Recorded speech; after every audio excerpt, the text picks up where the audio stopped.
Bonjour et bienvenue à cette démonstration de replay. Pour ceux et celles qui ne visionneraient pas ces vidéos à partir de notre site web, vous pouvez avoir la liste complète des tutoriaux à l'adresse mga-qa.com dans la section Replay sous Vidéo de démonstration. Dans ce tutoriel, nous allons couvrir les grandes sections de la solution Replay. Replay est composé de trois grandes sections qui sont relativement intuitives à comprendre. Dans la première, on crée et on gère les données associées au code test de l'application que l'on souhaite valider. La deuxième section est consacrée à l'importation des données pour les cas de test nécessitant des données existantes.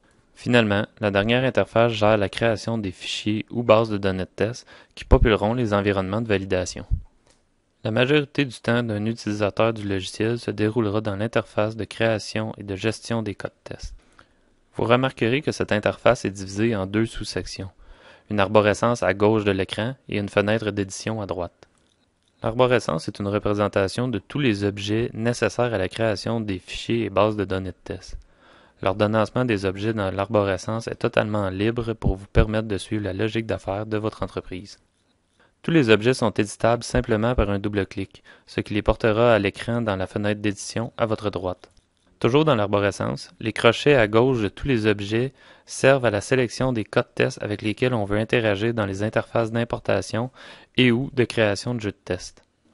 Par exemple, pour importer des données pour le code test transaction réussie, il faut le sélectionner, puis changer d'interface pour aller dans l'interface d'importation de données. Ne nous reste qu'à indiquer la source des données, puis on clique finalement sur le bouton d'importation et les données seront insérées dans notre code test et visibles dans l'interface de gestion. Pour savoir exactement comment la sélection des données est faite, je vous invite à visionner la vidéo sur la création d'un code test.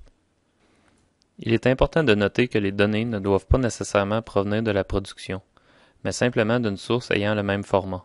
Les sous-ensembles de données de test déjà extraits peuvent donc être utilisés.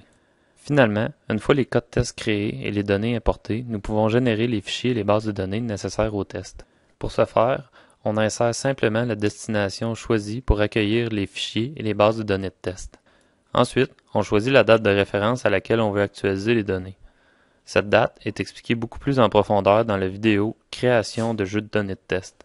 Finalement, on a l'option de prévisionner les fichiers et bases de données qui seront créés ou de créer les fichiers sur le disque dur du serveur désigné. Ceci conclut ce tutoriel de replay.